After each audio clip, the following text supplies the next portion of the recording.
It may look beautiful, but danger is lurking beyond the surface.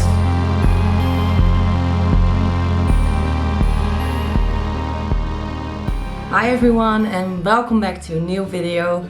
First of all, I hope you can't hear any noise because the air conditioning is on. It's very hot once again in the Netherlands and I can wait until it cools down, but that's not gonna happen for a few weeks.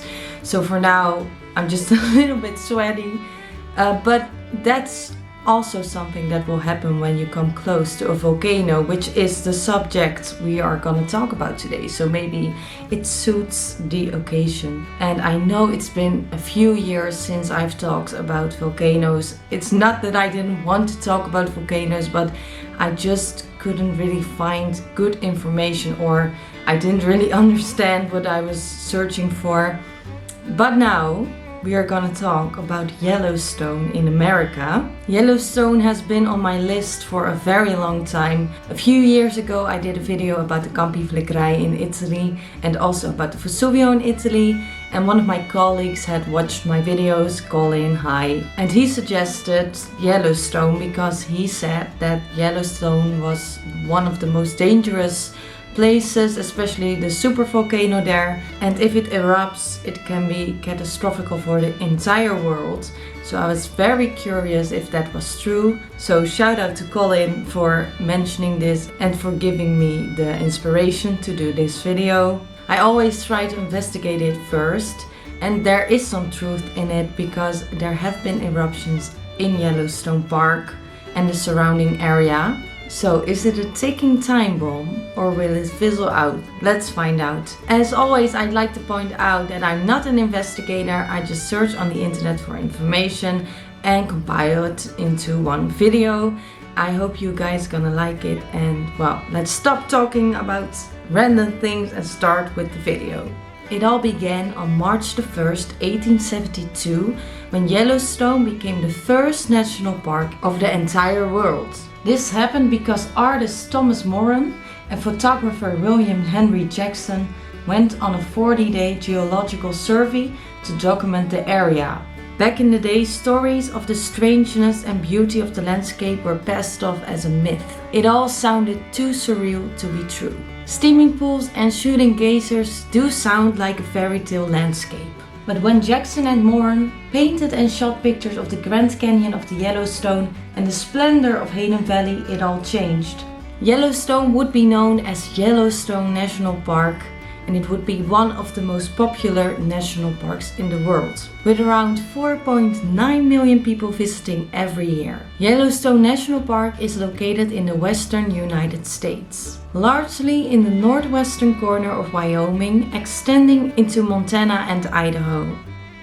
It is mostly known for its geothermal features and its wildlife. Yellowstone is the largest geyser field in the world, with the most famous geyser being the Old Faithful. It also has hundreds of colorful hot springs and pools, such as the Grand Prismatic Hot Spring, which is the third largest spring in the world. If you like animals, there's also a lot of wildlife like grizzly bears, gray wolves, bisons, eagles and more. You can go on a hike in the parks, or you can experience the Grand Canyon of Yellowstone. With the national park being 2,219,791 acres, there is enough to explore.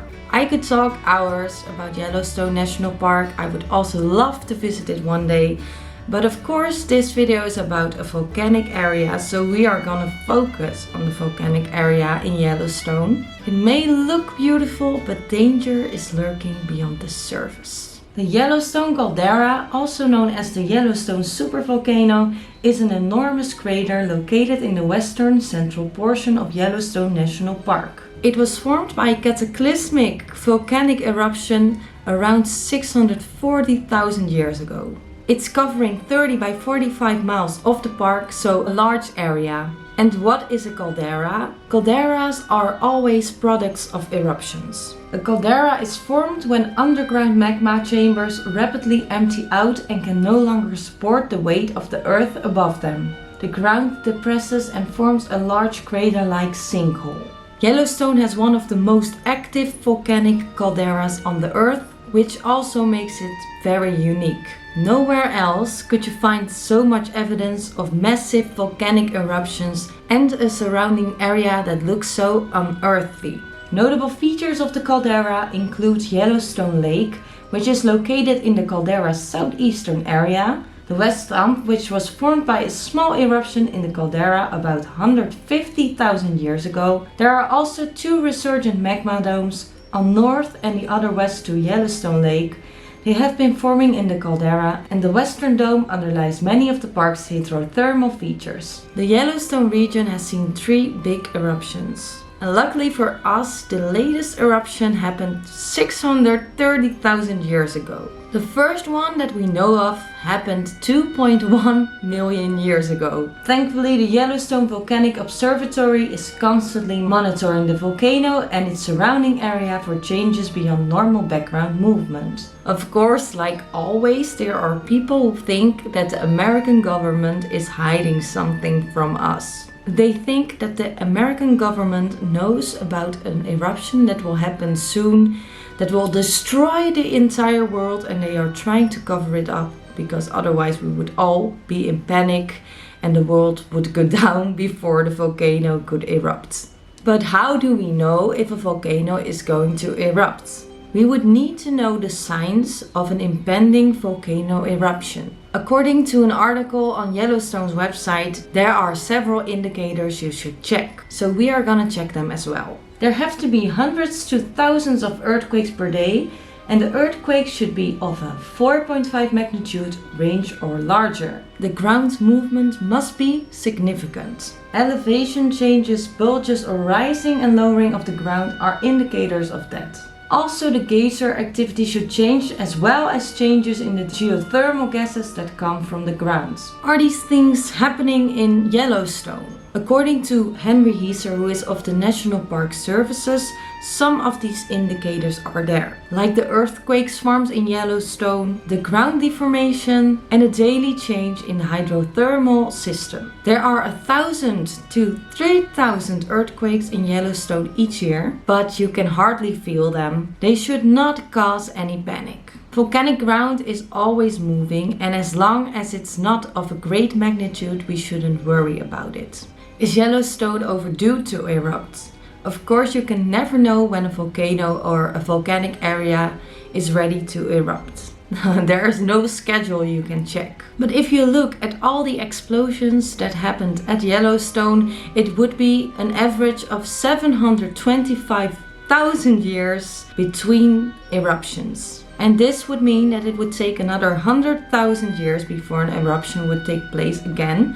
But as I said before, you can never know for sure. At some point it will erupt again, but probably and most likely not during our lifetime. And if it erupts, it won't be a giant blast like many people think, but rather an eruption of a lava dome or flow. The impact of climate change is a bigger threat right now. For now we are completely safe, but let's just pretend that all the signs are there and Yellowstone supervolcano is ready to erupt. What would happen, and even more important, will we survive it? The supervolcano at Yellowstone is capable of an eruption of magnitude 8, which is the highest magnitude a volcano can reach. It means a mega colossal eruption that can reach 25 kilometers. This happens approximately once in the 10,000 years. If we look at other recent volcanic eruptions, like the one in Yellowstone 640,000 years ago, we can guess what to expect. For example, the eruption of Tambora in Indonesia that happened in 1815 caused a global cooling when it erupted. It was called the year without a summer, and this resulted in a large number of crops being spoiled. Such an event also happened in 1991 with the eruption of Pinatubo in the Philippines. And they think that the eruption in Yellowstone was 10 times or even 100 times bigger than the one that happened in 1991. So what would that mean for climate change? It would have a bigger impact on climate change, and would it even destroy humanity itself? I have a very short answer for you. The answer is no. There have been massive explosions while people were walking on the earth, and they were even bigger than the one that happened in Yellowstone. Of course, this doesn't mean that life on Earth wouldn't be more complicated. The global climate will be affected, and all the ash would also cause a lot of harm. Ash can irritate eyes and lungs, and it can cause damage to vehicles, buildings, contaminate water supplies, damage or kill vegetation, disrupt sewage and electrical systems, and even kill people if they are near the eruption. But these are just minor consequences that can be resolved. We would have to learn to cope with these extreme conditions. Global trade, electricity, and other modern aspects of our life will be hugely impacted, and that is something that our ancestors didn't have to deal with. But humans have proven time after time that we are an adaptable species, so the chance is very big that we will adapt once again and that we will survive. So to conclude this video, Yellowstone is a big supervolcano that will have huge consequences if it decides to erupt. But if people claim that Yellowstone will wipe out humanity, it is just to scare you, because that's not true. At least it's not true as far as we know. So next time somebody is gonna tell you that Yellowstone is gonna destroy us all, you can tell them that we have survived many volcanic eruptions in the past that were even bigger than the one in Yellowstone, and that we will not go extinct. So there's no reason to be afraid, and living in fear is bad for you anyway, so don't do it. I hope you enjoyed this video. I think it's shorter than the other ones I did, but I liked making it anyway. If you know another supervolcano you want me to discuss on this channel, please let me know in the comment section and I will look into it. I had a lot of fun making this video, even though it's really hot, but that's what I do for you guys. And if you like it as well, please give a thumbs up. If you like it even more, you can also subscribe to my channel. And I hope to see you in my next video. Bye!